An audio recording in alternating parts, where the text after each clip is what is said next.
जितने भी जगहों पे इंटरव्यू चल ही रहा है, तो हम इसको इंटरव्यू क्यों नहीं बोलते और इसको पॉडकास्ट क्यों बोलते हैं? इसमें फ़र्क क्या है इंटरव्यू और पॉडकास्ट के अंदर?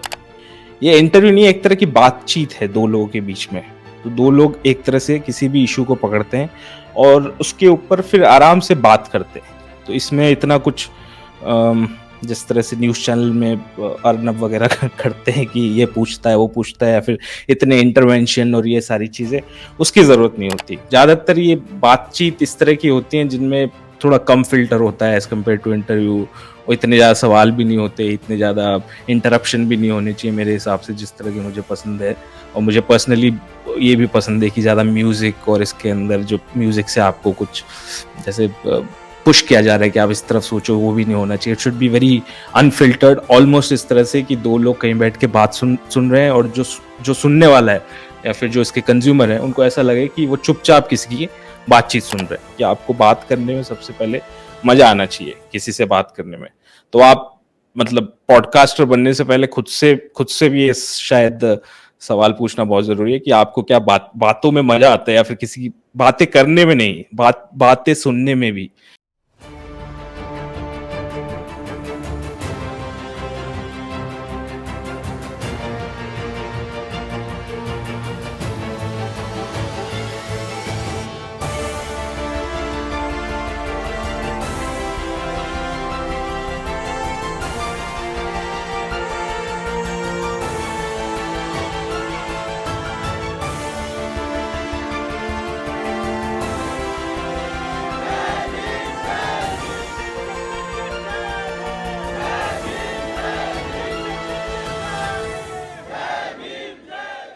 अभी हमारी पॉडकास्ट पे एक क्लास होने वाली है। अनुराग माइनस वर्मा हैं, वो आने वाले थे बट किसी काम की वजह से उनको बाहर जाना पड़ा, लेकिन वो ऑनलाइन हमारे साथ अभी जुड़ेंगे। तो एक ऑनलाइन क्लास है। पॉडकास्ट आप सब जानते हैं, रेडियो की तरह एक विधा है वो, और उसमें आजकल बहुत मतलब पॉसिबिलिटीज़ हैं। आप देखें आजकल तो वीडियो पॉडकास्ट भी शुरू हो गया। वो माइक लगाते हैं और बैठ जाते हैं, और फिर इंटरव्यू फॉर्म में वो छोटे छोटे सेगमेंट्स जो हैं वो बहुत पॉपुलर हो रहे हैं। तो डिजिटल स्टोरी टेलिंग और पॉडकास्ट पे अनुराग हमारे साथ जुड़ने वाले हैं। मैं उन्हें बस 1 मिनट में ऑनलाइन कनेक्ट कर देता हूँ। तो अनुराग का जो पॉडकास्ट है वो पूरी दुनिया में जो ग्लोबली पॉडकास्ट है वो पहले टॉप 1% में उनका पॉडकास्ट रहता है, उनका शो। और ये हमारे अपने आदमी है, तो इनके लिए जोरदार तालियां इतना शानदार काम करने के लिए। तो over to you Anurag. Thank you Sumit भाई, थैंक यू नैन्सी। और सबसे पहले तो माफ़ी चाहूँगा कि मैं इस वक्त फिज़िकली प्रेजेंट नहीं हूँ, क्योंकि मुझे फिज़िकली प्रेजेंट होना था उस टाइम पे, लेकिन इस वक्त मैं एक डॉक्यूमेंट्री बना रहा हूँ राजस्थान में, एक फीचर लेंथ डॉक्यूमेंट्री जो कि राजस्थान के रोड ट्रिप के बारे में है। तो उस कारणवश मैं अभी जयपुर में हूँ। तो शायद जैसा सुमित ने कहा कि अगली बार वो मुझे अरेस्ट करवाएंगे और उसके बाद शायद हम अगले साल फिजिकली जुड़ पाएंगे। तो आज का आप मुझे सुन पा रहे हैं? All good? Yes yes. हाँ, ठीक है ठीक है ठीक है ठीक है। तो शुरुआत दरअसल पॉडकास्टिंग से ही करते हैं, चूंकि ये पॉडकास्टिंग के ही बारे में है। तो पॉडकास्टिंग को समझने के लिए कुछ चीज़ों को समझना बहुत ज़रूरी है। एक तो बड़ा कन्फ्यूजन होता है कि पॉडकास्ट क्या है, जब पहले इंटरव्यू फॉर्मेट है टीवी में या फिर जितने भी जगहों पे इंटरव्यू चल ही रहा है, तो हम इसको इंटरव्यू क्यों नहीं बोलते और इसको पॉडकास्ट क्यों बोलते हैं? इसमें फ़र्क क्या है इंटरव्यू और पॉडकास्ट के अंदर? तो एक तो ये बात है। दूसरा, किसी भी चीज़ को समझने के लिए हमें 2 चीज़ों को समझने की ज़रूरत होती है। एक तो उसका टेक्निकल एस्पेक्ट क्या होते हैं किसी भी किसी भी चीज़ के, और उसका एस्थेटिकल एस्पेक्ट क्या होते हैं। अब एस्थेटिकल सुनने में बड़ा लगता है, लेकिन मैं इसको अगर सिंपल भाषा में कहूँ, तो जिस तरह से आप क्रिकेट खेलते हैं, तो क्रिकेट की एक तो उसके रूल्स होते हैं कि टेक्निकल रूल होते हैं कि बैट होना चाहिए, बॉल होनी चाहिए, पिच होनी चाहिए और ये सब। और दूसरा एक एस्थेटिकल रूल भी होते हैं उसके। एस्थेटिकल रूल मतलब फॉर्म किस तरह की है। फॉर एग्जांपल, आप जैसे हिंदी कमेंट्री में सुनते हैं कि कलाइयों का अच्छा उपयोग किया और लेग स्टम्प से उन्होंने ये किया वो किया, तो वो एक हर चीज की एक फॉर्म होती है। तो ये दो दो एस्पेक्ट पॉडकास्ट के भी होते हैं। उसका एक टेक्निकल एस्पेक्ट होता है, एक एस्थेटिकल एस्पेक्ट होता है। तो आज हम इनके बारे में भी थोड़ा जानने की कोशिश करेंगे। तो सबसे पहली चीज ये है कि पॉडकास्ट क्या है और पॉडकास्ट की जरूरत ही क्या है जब इंटरव्यू पहले से एग्जिस्ट कर रहा था। तो पॉडकास्ट सिंपल शब्दों में कहें तो एक मास मीडिया का फॉर्म है। जिस तरह से टीवी है मास मीडिया का फॉर्म, या समाचार पत्र है, या फिर और भी कई तरह के जितनी भी सोशल मीडिया भी एक तरह का कंटेंट क्रिएशन जो होता है वो भी मास मीडिया का ही फॉर्म है। तो इसी तरह से पॉडकास्ट भी एक मास मीडिया का फॉर्म है। तो पहले के टाइम में अगर हम देखें तो रेडियो होता था जिसमें कि ऑडियो सुनाई देता था और हम बैठे रहते थे और उसमें कुछ ना कुछ चलता रहता था, जैसे कि ये मेरे को याद है रेडियो में वो सब चलते रहते थे आकाशवाणी वगैरह पे कि ये गीत जबलपुर से बंटी ने और यहाँ से पिंटू ने इसने उसने इसको समर्पित किया, और वो चलता रहता था और साइड बाय साइड हम अपने भी कुछ ना कुछ काम करते रहते थे और बैकग्राउंड में वो आवाज या वो ध्वनि उसकी चलती रहती थी। तो वो एक फॉर्म है। और जितने भी मीडिया थियरिस्ट जो होते हैं वो ये भी बोलते हैं कि जो भी करंट फॉर्म होती हैं मीडिया की, उनके रूट्स कहीं ना कहीं आपको पास्ट में दिख जाएंगे, और कई ऐसी फॉर्म होती है जो री इन्वेंट होती है करंट सेटअप के हिसाब से। तो पॉडकास्ट अगर मैं बहुत ही बेसिक में जाऊं तो उस रेडियो में जो हम सुनते थे तो उसका एक एक पार्ट है पॉडकास्ट कि एक नए जमाने का उसका उसी का एक अपडेटेड पार्ट है। और जो सुनना का एक बड़ा इंपॉर्टेंट पार्ट प्ले होता है एज कम्पेयर टू देखना, क्योंकि सुनने में I think we can have a very deeper and intimate kind of experience जब हम किसी चीज को सुनते हैं एज कम्पेयर टू देखने में ऑब्वियसली एक विजुअल और उसमें एक अलग तरीके से काम करता है। या फिर रीडिंग भी है, तो रीडिंग से जो इन्फॉर्मेशन लेते हैं हम लोग वो एक अलग स्टाइल से काम करती है, देखने में अलग से काम करती है और सुनने में वो अलग से काम करती है। तो ये एक जरूरी बात है। तो अब इसमें जो एक इंटरव्यू जो पहले से आ रहे होते हैं या फिर जो इंटरव्यू जो पहले से चल रहे हैं आप देख रहे हैं उसमें और इसमें सबसे इम्पोर्टेंट फर्क तो ये है कि ये इंटरव्यू नहीं, एक तरह की बातचीत है दो लोगों के बीच में। तो दो लोग एक तरह से किसी भी इशू को पकड़ते हैं और उसके ऊपर फिर आराम से बात करते हैं। तो इसमें इतना कुछ जिस तरह से न्यूज चैनल में अर्नब वगैरह करते हैं कि ये पूछता है वो पूछता है या फिर इतने इंटरवेंशन और ये सारी चीजें, उसकी जरूरत नहीं होती। तो इसको आप ऐसे समझ सकते हो, आप अपने एक तरह से किसी दोस्त के साथ तो हम चलो कुछ फालतू बातें करते रहते हैं, लेकिन फिर भी एक ठीक ठाक इंसान के साथ आप बैठे और थोड़ा सा उसको समझने की कोशिश कर रहे होते हो। तो सबसे पहले इसमें क्यूरियोसिटी का इसलिए बहुत बड़ा एस्पेक्ट हो जाता है। जो भी कोई इंटरव्यू ले रहा होता है ही और she should be very very very curious. तो क्यूरियोसिटी का बहुत बड़ा इसमें एलिमेंट आ जाता है। और ज्यादातर ये बातचीत इस तरह की होती है जिनमें थोड़ा कम फिल्टर होता है एज कम्पेयर टू इंटरव्यू, और इतने ज्यादा सवाल भी नहीं होते, इतने ज्यादा इंटरप्शन भी नहीं होने चाहिए मेरे हिसाब से, जिस तरह के मुझे पसंद है। और मुझे पर्सनली ये भी पसंद है कि ज्यादा म्यूजिक और इसके अंदर जो म्यूजिक से आपको कुछ जैसे पुश किया जा रहा है कि आप इस तरफ सोचो, वो भी नहीं होना चाहिए। It should be very unfiltered, almost इस तरह से कि दो लोग कहीं बैठ के बात सुन रहे हैं और जो सुनने वाला है या फिर जो इसके कंज्यूमर है उनको ऐसा लगे कि वो चुपचाप किसी की बातचीत सुन रहे हैं। तो वो इसका एक एस्थेटिकल फॉर्म पॉडकास्ट की मेरे हिसाब से जो मुझे लगता है, और एटलीस्ट जिस तरह के पॉडकास्ट मैं देखता हूँ, तो मेरे हिसाब से तो ये है। तो ये एक चीज है। अब इसके अंदर अगर हम टेक्निकल उसकी बात करें कि टेक्निकल क्या है इसके एस्पेक्ट की, ये पॉडकास्ट, चलो ये तो आपने बता दिया कि इस तरह से इसके जो है कि पॉडकास्ट का मीनिंग क्या है और किस तरह से ये इसको किया जाता है। लेकिन टेक्निकली और बहुत ही बेसिक चीज़ों में करें तो हम किस तरह से करें, तो उसमें 4 या 5 मेरे हिसाब से क्वेश्चन आ सकते हैं। एक तो ये आ सकता है कि हाउ टू रिकॉर्ड, इसको रिकॉर्ड किस तरह से किया जा सकता है। दूसरा है इक्विपमेंट्स क्या काम में आएंगे इसके लिए। तीसरा है चलो हमने रिकॉर्ड कर लिया, इक्विपमेंट लगा लिया, उसके बाद हम उसको एडिट किस तरह से करें। फिर आ सकता है कि इसको हम अपलोड किस तरह से करें। फिर 5वां सबसे इंपॉर्टेंट आ सकता है, चलो अपलोड भी कर लिया और लोग सुन भी रहे हैं, तो हम इससे रेवेन्यू या फिर किसी तरह की इनकम किस तरह से जनरेट करें।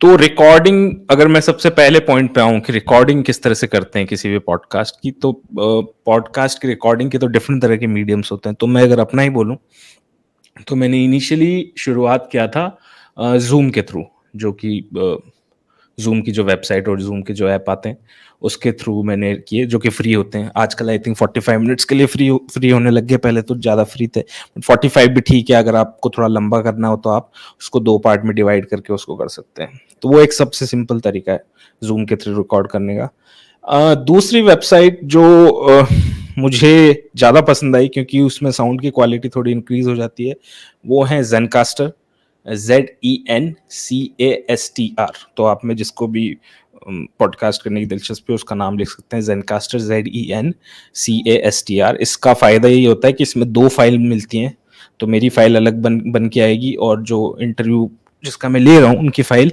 अलग बन के आएगी, तो इसकी क्वालिटी पोस्ट मतलब मुझे अगर आगे चल के एडिट करना है तो काफ़ी ज़्यादा इंप्रूव हो जाती है। तो ये तो बहुत ही बेसिक है कि आप रिकॉर्ड किस तरह से कर सकते हैं। अगर आप बहुत ही बिगिनर हैं तो मैं तो रिकमेंड करूंगा कि जूम के थ्रू आप कर लीजिए। आई मीन इनिशियली आपको इसमें काफ़ी प्रैक्टिस भी चाहिए होगी धीरे धीरे कि किस तरह से क्योंकि आप कंफर्टेबल नहीं होंगे इनिशियली किसी का इंटरव्यू लेने में या किसी से बात करने में, तो इनिशियली आप शायद किसी अपने दोस्त के साथ प्रैक्टिस करके या फिर जिनके साथ आप थोड़े कंफर्टेबल हो उनके साथ प्रैक्टिस करके आप इसकी प्रैक्टिस कर सकते हैं। क्योंकि मैं खुद का भी बताऊं तो मैं भी इनिशियली बिल्कुल भी कॉन्फिडेंट नहीं था और मैंने शायद 3 या 4 इसके एपिसोड अपने पॉडकास्ट के रिकॉर्ड किए थे और फिर मुझे लगा मेरा पॉडकास्ट कोई क्यों सुनेगा और मेरी अपनी एबिलिटी मतलब as a my ability as a interviewer और एज अ कॉन्वर्जेशनलिस्ट उस पर मुझे बहुत डाउट था, तो मैंने बंद कर दिया था। 3 या 4 पॉडकास्ट रिकॉर्ड करे, मैंने कहा इसको कोई नहीं सुनने वाला। बट सडनली अचानक मैसेज आने लगे कि आपका नया पॉडकास्ट कहाँ है, ये कहाँ है। तो आई वॉज ऑल्सो सरप्राइज्ड कि ये सब क्या हो गया कि मतलब कि मुझे ऐसा लग रहा था मैं यूनिवर्स में ऐसी ही कुछ ध्वनि जनरेट कर रहा हूँ जो कि एक ब्लैक होल के अंदर जा रही है और कोई नहीं सुन रहा, but people were listening to it. So I was very surprised 3 या 4 एपिसोड के बाद। और फिर मुझे ऐसा लगता है पर्सनली कि शायद जब मैंने कम से कम 13 या 14 पॉडकास्ट या फिर पॉडकास्ट के एपिसोड रिकॉर्ड कर लिए तो मैं थोड़ा कंफर्टेबल इस चीज में होने लगा। तो इनिशियली इस तरह से आपको भी टाइम देना होगा कि किसी भी फॉर्म की तरह, किसी भी आर्ट फॉर्म की तरह इसमें प्रैक्टिस के थ्रू यू लर्न। सो वो एक इनिशियली आपको अपने आप को भी एक बफर जोन देना पड़ेगा। तो वो बेसिक रिकॉर्डिंग आप जूम के थ्रू कर सकते हैं या जेनकास्टर के थ्रू कर सकते हैं और इनिशियल लेवल पे हैं तो जूम को आई रिकमेंड। दूसरा इसके अंदर है कि इक्विपमेंट्स किस तरह के यूज में लिए जा सकते हैं। तो इक्विपमेंट्स आप बेसिक कोई भी हेडफोन्स, अगर मैं बहुत ही बेसिक बता रहा हूँ उसके आगे तो फिर थोड़े खर्चे होने शुरू हो जाते हैं माइक्स के और वो सारे।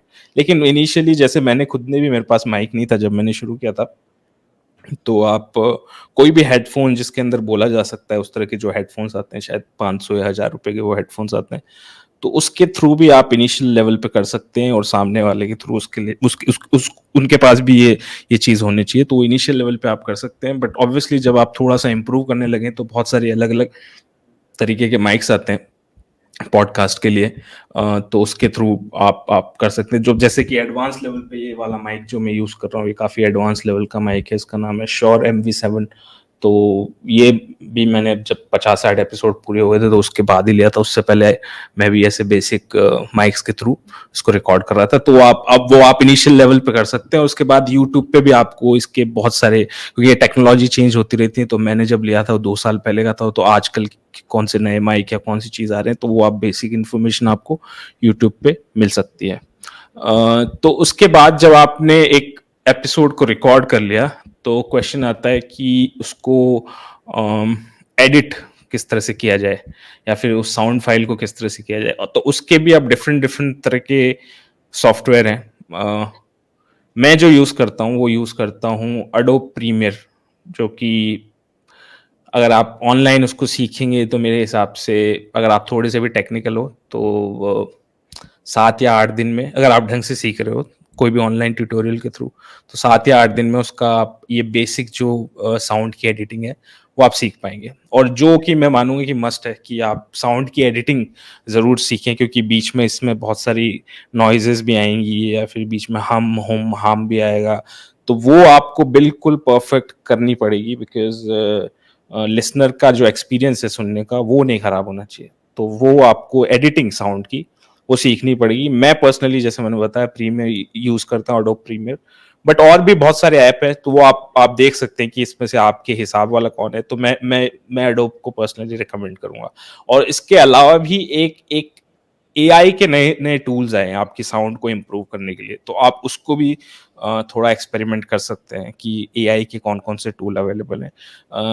मैंने जो यूज़ करके देखा वो था अडोब अडोब इन्हांस करके एक टूल है, नया नया टूल है, एआई टूल है। तो कई ऑडियोज में मैंने देखा कि वो स्टूडियो, जो कि मैंने बहुत बेसिक माइक से रिकॉर्ड किए थे, और वो स्टूडियो क्वालिटी का आउटपुट दे रहा है। सिर्फ 1 घंटा वो एडिट कर, खुद से एडिट करता है, आप सिर्फ फाइल डाल दो, वो एडिट करता है। तो अभी उस तरह से भी एक गोल्डन पीरियड है ये सब करने का, क्योंकि टूल्स बहुत सारे आ गए हैं। तो एआई टूल्स बहुत सारे हैं, तो थोड़ा आप एआई टूल्स के बारे में भी जानिए कि इसको किसी भी साउंड की क्वालिटी है वो एआई टूल के थ्रू कैसे इंप्रूव की जा सकती है। फिर उसके बाद है कि अब आपके पास एक फाइल जनरेट हो गई जो कि रेडी है, जो भी आपने पॉडकास्ट रिकॉर्ड किया और वो फाइल रेडी है, उसको आपने एडिट कर दिया, क्लीन कर दिया, नॉइज वॉइस सब क्लीन हो चुकी है। तो उसको अपलोड करने के लिए एक बहुत ही बेसिक तरीके हैं, दो तरीके हैं। जैसे मैं जो बता रहा हूँ वो ऑडियो के बारे में बता रहा हूँ, और आपने वीडियो रिकॉर्ड किया है, वीडियो के थ्रू आप एडिट कर रहे हो, तो उसका भी सेम ही है, अडोब के अंदर ही वो एडिट होता है, वीडियो भी। तो अगर ऑडियो आप डालना चाहते हैं तो एक सिंपल वेबसाइट है, स्पॉटिफाई फॉर पॉडकास्टर, जो कि सारी वेबसाइट, मतलब जितने भी पॉडकास्टर होते हैं ज्यादातर इसी वेबसाइट के थ्रू वो डालते हैं। तो स्पॉटिफाई पॉडकास्टर पे आप जैसे ही अपनी फाइल डालोगे और अपना जो भी कंटेंट है उसके बारे में थोड़ा लिख दोगे वहाँ पे, तो ऑटोमेटिकली जितने भी प्लेटफॉर्म्स होते हैं, जैसे कि स्पॉटिफाई हो गया, एप्पल पॉडकास्ट हो गया, गूगल पॉडकास्ट हो गया, तो वो हर प्लेटफॉर्म पे उस पॉडकास्ट को पहुंचा देगा। ये ऑडियो पॉडकास्ट के लिए है। अगर वीडियो पॉडकास्ट है तो वीडियो के लिए तो ऑब्वियसली आप जानते हैं कि यूट्यूब के थ्रू आप उसको ढाल सकते हैं और यूट्यूब के अंदर अपना चैनल बना के उसको अपलोड कर सकते हैं। लेकिन मैं वीडियो पॉडकास्ट करता नहीं हूँ, मैं सिर्फ ऑडियो पॉडकास्ट ही करता हूँ। तो वो है। अब सबसे ज़रूरी बात इसके अंदर एंड में जो आती है कि हाउ टू अर्न रेवेन्यू या फिर इनकम किस तरह से जनरेट की जाए इसके थ्रू।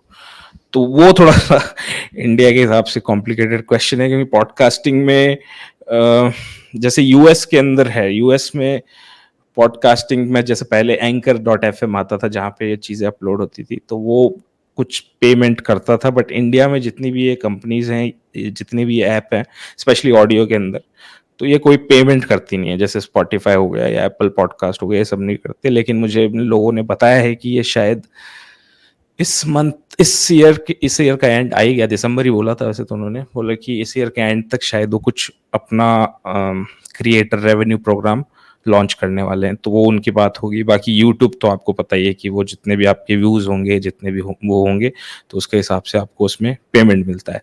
तो इसका ज़्यादातर मतलब जिस तरह से मैं मोस्टली अर्न करता हूँ, वो करता हूँ थ्रू जो भी यूजर होते हैं वो खुद कंट्रीब्यूट करते हैं। तो मेरे खुद के अकाउंट हैं पेपाल के अंदर, या फिर पेट्रियन के अंदर, या फिर बाय मी कॉफी एक वेबसाइट है इनके अंदर। तो ये वो वाले प्लेटफॉर्म्स हैं जहाँ पे यूजर को अगर आपका पॉडकास्ट अच्छा लग रहा है तो वो खुद उसमें डोनेट कर देते हैं आपके पॉडकास्ट को सरवाइव करने के लिए। तो मैं बेसिकली ये मॉडल फॉलो कर रहा हूँ, जो कि इतना सस्टेनेबल शायद नहीं है लंबे टाइम तक। लेकिन हाँ, यूट्यूब एक अगर आपको रेवेन्यू के हिसाब से देखना है तो यूट्यूब इसके हिसाब से काफ़ी अच्छा मीडियम है। तो ये तो एक बेसिक टेक्निकल लेवल की हमने इसमें बात कही, और इसमें बहुत सारी ऐसी चीज़ें हैं जो शायद आप यूट्यूब पे भी थोड़ा और ज़्यादा सर्च करेंगे तो आपको और भी अच्छी तरह से ये चीज़ें मिल सकती हैं। लेकिन जो सबसे मेन चीज़ इसके अंदर मुझे जो लगती है, जो कि जिसकी तरफ शायद बहुत कम लोग ध्यान दे रहे हैं, और जो कि शायद एक मेन रीज़न है कि जो पॉडकास्ट हैं वो इतने इंटरेस्टिंग मेरे हिसाब से आ नहीं रहे इंडिया से जितने की आने चाहिए। तो वो है उसका एक फॉर्मल लेवल क्या है, पॉडकास्ट का एक एस्थेटिकल लेवल क्या है। तो एक तो मैंने जिस तरह से आपको बात कही कि इंटरव्यू वर्सेस पॉडकास्ट, तो पॉडकास्ट का अपना एक वोकैबुलरी है, तो वो उसको हमें थोड़ा सा ध्यान में देने की जरूरत है। तो उसके लिए एक खुद की भी एज अ इंटरव्यूअर एक ट्रेनिंग होती है, एज अ कॉन्वर्जेशनलिस्ट, या फिर ऐसा कोई जिस बातों के छटकारे लेने वाला कोई इंसान है, तो वो बनने की बहुत जरूरी है कि आपको बात करने में सबसे पहले मजा आना चाहिए किसी से बात करने में। तो आप मतलब पॉडकास्टर बनने से पहले खुद से भी ये शायद सवाल पूछना बहुत जरूरी है कि आपको क्या बातों में मजा आता है, या फिर किसी की बातें करने में नहीं, बातें सुनने में भी। क्योंकि पॉडकास्टिंग का मतलब ये नहीं है कि आप अपने आप को बहुत सेंटर में रखो। तो आप होस्ट हो तो बीच-बीच में टोक रहे हो, बीच-बीच में कुछ सुनने ही नहीं दे रहे हो, या फिर वो कुछ बोल रहा है बीच में अपने राग अलापने शुरू कर दिए, तो वो एक बहुत ही बुरे पॉडकास्टर की निशानी होगी। एक अच्छा कॉन्वर्सेशनलिस्ट वो होता है जो कि अच्छा लिसनर हो। तो आपको वो ट्रेनिंग पॉडकास्ट के समय नहीं, अपनी रियल लाइफ के अंदर भी, अगर आप अच्छे लिसनर हैं, कोई बोल रहा है उसको टोके नहीं, उसकी बात सुने कि वो क्या बोल रहा है, फिर अपनी बात रखें। तो उसकी प्रैक्टिस आपको मेरे हिसाब से रियल अपनी जीवन में दिनचर्या का हिस्सा भी उसको बनाना चाहिए कि आप you become a good listener to become a good podcaster. तो वो एक बहुत ज़रूरी चीज़ है। और जैसे फॉर एग्जांपल मैं बोलूँ, सबसे इंटरेस्टिंग इसमें थे, अगर आप राज्यसभा देखते हो तो गुफ्तगू के जो इंटरव्यूज आते थे, मेरे हिसाब से वो इंडिया का अभी तक का बेस्ट पॉडकास्ट है। तो उसके अंदर आप इरफान साहब से बहुत सीख सकते हो कि एक अच्छा इंटरव्यूअर किस तरह का होता है, या फिर एक अच्छी पॉडकास्टिंग के अंदर जो है, जिसमें कि बहुत इंटीमेट बातें हो रही हैं, रोजमर्रा की भी बातें हो रही हैं, पॉलिटिकल भी डिस्कस हो रही है, तो वो किस तरह से किया जाए। तो वो उनको मैं थोड़ा सा उनको मैंने मतलब काफी काफी देखा। उसके अलावा जितने भी वेस्टर्न पॉडकास्टर हैं उनको भी मैंने देखा। तो आप भी इस तरह से, जो पॉडकास्टर्स हैं बहुत सारे, तो उनको आप एक बार थोड़ा सा देखें और फिर खुद में भी वो वाली स्किल डेवलप करें कि अच्छे लिसनर बनने की। और उसके अलावा एक एक पॉडकास्टिंग में एक रिसर्च तो जरूरी है। क्वेश्चंस किस तरह के पूछे जाएंगे, आप किसी का इंटरव्यू ले रहे हो तो उससे पहले कितने क्वेश्चन पूछे जा चुके हैं उस व्यक्ति से जिसका आप इंटरव्यू लें, किस तरह के क्वेश्चंस आपको पूछने से किसी भी, जैसे कि आई डोंट नो अगर वो आया कि नहीं, मतलब जितने भी किसी इंसान से क्वेश्चन पूछे जा चुके हैं जिनका आप इंटरव्यू ले रहे हो, उनको आप थोड़ा सा रिसर्च करें और अपने भी कुछ यूनिक क्वेश्चन उनको लेके जाएं। और अगर आप कोई पॉलिटिकल फिगर या फिर पॉलिटिकल उसके अंदर भी कर रहे हैं, तो थोड़ी सी स्पेस पॉडकास्टिंग के अंदर रखनी चाहिए कि आप थोड़ी सी रोजमर्रा की बातें, या फिर हो सकता है जो कि उस टॉपिक से हटके कुछ बातें हो, उससे भी, उसमें भी बात आप करें। तो वो थोड़ा सा उस पर्सन का एक 360 डिग्री का हमें उसका सोच का या फिर एक ह्यूमन एक्सपीरियंस मिलता है। तो जरूरी नहीं ऐसे सवाल पूछें कि आम चूस के खाते और वो सब, बट फिर भी एक उनका जो बेसिक ह्यूमन ह्यूमन है, तो वो आप पूछ सकते हैं। तो ये सारी चीजें मेरे हिसाब से टेक्निकली और एस्थेटिकली एक अच्छा पॉडकास्ट बनाने के लिए ज़रूरी होती हैं। तो अब मैं ये चाहूँगा कि आप ज़्यादा, मुझे इतना लंबा बोलने की आदत है नहीं क्योंकि मैं खुद भी पॉडकास्टर हूँ, तो दूसरा कोई बोलता है तो मैं ज़्यादातर सुनता हूँ। तो आपके कोई क्वेश्चन हो स्पेसिफिक, तो मैं उसको स्पेसिफिकली आंसर कर दूंगा। तो आप मुझसे क्वेश्चन पूछ सकते हैं, that would be good. Thank you so much Anurag इस सेशन के लिए। अभी हम चाहेंगे अगर किसी का कोई सवाल है तो वो पूछ सकता है, अनुराग उसका जवाब देंगे। कोई भी अगर कुछ पूछना चाहे, किसी का कोई सवाल हो तो। माय क्वेश्चन इज दैट कि ऑडियंस को एंगेज कैसे करें जब हम स्टोरी टेलिंग करते हैं, क्योंकि उसमें ज्यादातर होता है फंबल होता है और साथ ही साथ कॉन्फिडेंट भी नहीं आ पाता आपको मिलता है। राइट। तो अनुराग, इनका सवाल है कि जब हम डिजिटल स्टोरी टेलिंग करते हैं या पॉडकास्ट करते हैं, तो ऑडियो के दम पे हम अपनी ऑडियंस को कैसे एंगेज करें, और उस समय जब ये बोलते हैं तो उतना कॉन्फिडेंस नहीं होता, फंबल हो जाता है, तो इस पे कुछ दीजिए। नहीं, कॉन्फिडेंस का तो मैंने वो बताया था कि इनिशियल लेवल पे होंगे ही फंबल और आप अंडर कॉन्फिडेंट ही फील करोगे। इनफैक्ट मैं अभी भी इंटरव्यू लेता हूँ तो ऐसा नहीं कि पूरी तरह से ही कॉन्फिडेंट फील करता हूँ। तो कॉन्फिडेंट फील करने का बस एक, मेरे हिसाब से जो मैंने चीज़ सीखी है वो ये है कि आप जब किसी का पॉडकास्ट ले रहे हैं तो उसके बारे में रिसर्च आपकी A to Z होनी चाहिए। उससे पहले सब कुछ आप लिख के, मतलब आपको सब पता है उससे पहले।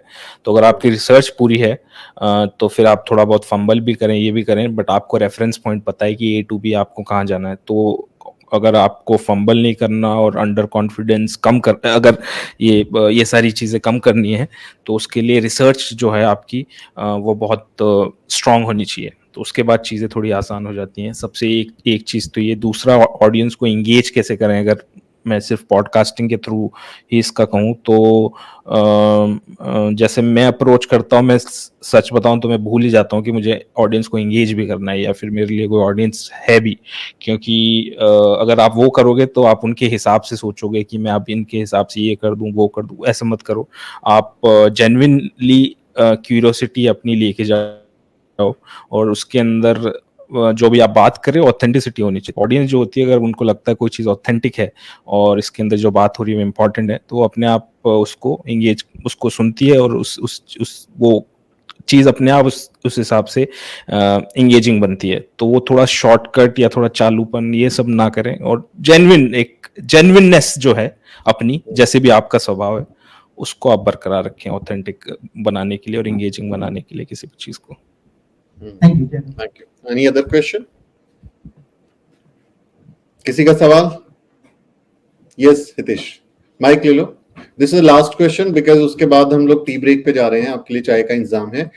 थोड़ा सुस्ती आ गई है मुझे ऐसा लग रहा है, तो खाना खाने के बाद चाय पी लीजिए। उसके बाद सुजात अम्बेडकर जो कि बाबा साहब डॉक्टर अम्बेडकर के पड़पोते हैं, हिंदी में प्रपौत्र बोलते हैं, ग्रेट ग्रैंडसन, वो इज अबाउट टू कम, वो आसपास ही हैं, तो उसके बाद वो हमारे बीच में होंगे।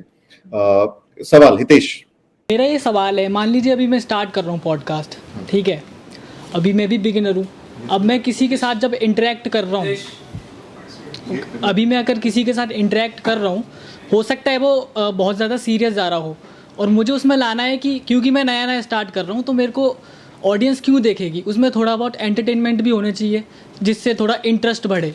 तो मैं उसको, अगर मैं सीरियस जा रहा है वो, तो उसको मैं थोड़ा सा कन्वर्ट कैसे करूँ जिससे वो इंटरेस्टिंग बने।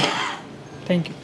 जैसे मैंने बोला ना कि थोड़ा सा ऑफलाइन जो ट्रेनिंग है कॉन्वर्जेशन की वो ज़रूरी है। तो ऐसा नहीं है कि अचानक आप कुछ चीज़ को इंटरेस्टिंग बना देंगे या फिर अचानक कुछ कॉमिक उसके अंदर एलिमेंट या फिर हो जाएगा। वो एक प्रैक्टिस का हिस्सा है। तो आप बेसिकली नॉर्मल लेवल पे भी किसी के साथ कॉन्वर्जेशन कर रहे होते हैं तो एक रीडिंग द रूम का एक कॉन्सेप्ट होता है कि थोड़ा सा एक इमोशनल इंटेलिजेंस की हमारे आमने सामने क्या एनर्जी है और क्या बिहेवियर चल रहा है और उस हिसाब से हम कहाँ पे जाएं। तो कई बार ऐसे होता है कि जो सामने वाला होता है वो थोड़ा सा ओपन होता है किसी जोक के लिए या फिर किसी मजाक के लिए, तो आप उसको कर लो, आप ऑब्जर्व करके आप बीच में हो सकता है कि थोड़ा उनके हल्का फुल्का कर लो। कई बार ऐसे भी होता है कि सामने वाला बहुत सीरियस है और उसको नहीं है इंटरेस्ट जोक में और अगर आप वहाँ जोक मार दोगे तो हो सकता है आपका इंटरव्यू खराब हो जाए। तो वो एक इमोशनल इंटेलिजेंस का इसमें एक बहुत इंपॉर्टेंट एस्पेक्ट है, रीडिंग द रूम का इसमें बहुत इंपॉर्टेंट एस्पेक्ट है। तो वो आपको देखना होगा कि कहाँ ये अप्रोप्रिएट होगा और कहाँ ये अप्रोप्रिएट चीज़ नहीं होगी। तो इसमें बस एक चीज़ आई थिंक जो थोड़ी हेल्प करती है, जो मैंने अपने एक्सपीरियंस से सीखा है कि अगर आप किसी से बात कर रहे हैं तो ऐसा नहीं कि पहली बार आप उस पर बात ना करें कि पहली बार ही आप सीधा don't start with the podcast. आप उनके साथ थोड़ा समय बिताइए, थोड़ा चाय वाय पीजिए उनके साथ या बातें कीजिए या फिर दो हो सके तो उनसे 5-6 दिन पहले ही उनसे थोड़ी थोड़ी बातें करना शुरू कर दीजिए कि जिससे आपका एक कंफर्ट लेवल डेवलप हो जाए। और जो एक बार कंफर्ट लेवल किसी के साथ डेवलप हो जाता है तो फिर बातें करने में थोड़ा मजा आता है क्योंकि आप एक दूसरे से डरते नहीं हो, आप एक दूसरे को समझते हो कि आप किस डायरेक्शन में जा सकते हो। तो इनिशियली आप अपने स्पीकर के साथ थोड़ा सा कंफर्ट लेवल शेयर कीजिए और फिर उसके बाद में आप जो भी पॉडकास्ट है या फिर जो भी रिकॉर्डिंग है that would be interesting. That's my experience because कई बार मैंने किया है कि मैं शुरुआत ही सिर्फ वहीं से कर दी इनिशियल लेवल पे, तो वो थोड़े से बोरिंग से पॉडकास्ट भी बने। तो वो आपको उससे भी नहीं डरना चाहिए कि मेरा पॉडकास्ट इंगेजिंग नहीं है, बोरिंग नहीं है कुछ एपिसोड, वो इसका हिस्सा है। कई पॉडकास्ट बोरिंग भी होंगे, वो बोरिंग होंगे, बहुत इन्फॉर्मेटिव होंगे, कई ऐसे होंगे जो थोड़े जो इंटरेस्टिंग भी होंगे, इन्फॉर्मेटिव भी होंगे। तो ये सारी चीज़ें फेलियर सक्सेस इसका हिस्सा है, but you should keep on practicing it, that's more important. Thank you so much Anurag. किसी का आखिरी सवाल? एनीबॉडी? नथिंग? ओके साथियों, अगर आपको द न्यूज़ वीक का काम पसंद है और आप चाहते हैं कि हम यूं ही अम्बेडकरवादी पत्रकारिता करते रहें तो हमारी आर्थिक मदद जरूर करें। आप अपनी स्क्रीन पर दिखाई दे रहे इस QR कोड को स्कैन करें और न्यूज़ वीक फाउंडेशन के खाते में अपनी दान की राशि भेजें। QR कोड के अलावा आप UPI के जरिए भी मदद कर सकते हैं। आप हमारी UPI ID newsweek@yes bank पर भी मदद भेज सकते हैं। इसके अलावा आप हमारे अकाउंट में भी मदद भेज सकते हैं। खाते का नाम है Newsweek Foundation, account number है 02358878 00000640। IFSC कोड है YESB 00000235। बैंक का नाम यस बैंक है और ब्रांच है नेहरू पैलेस दिल्ली। आप डोनेशन के एवज में इनकम टैक्स में भी छूट पा सकते हैं। डोनेशन की रसीद पाने के लिए ट्रांजैक्शन का स्क्रीनशॉट हमें भेजें। टाइप करें डोनेशन स्पेस आपका नाम और हमें 8595794224 पर व्हाट्सएप करें।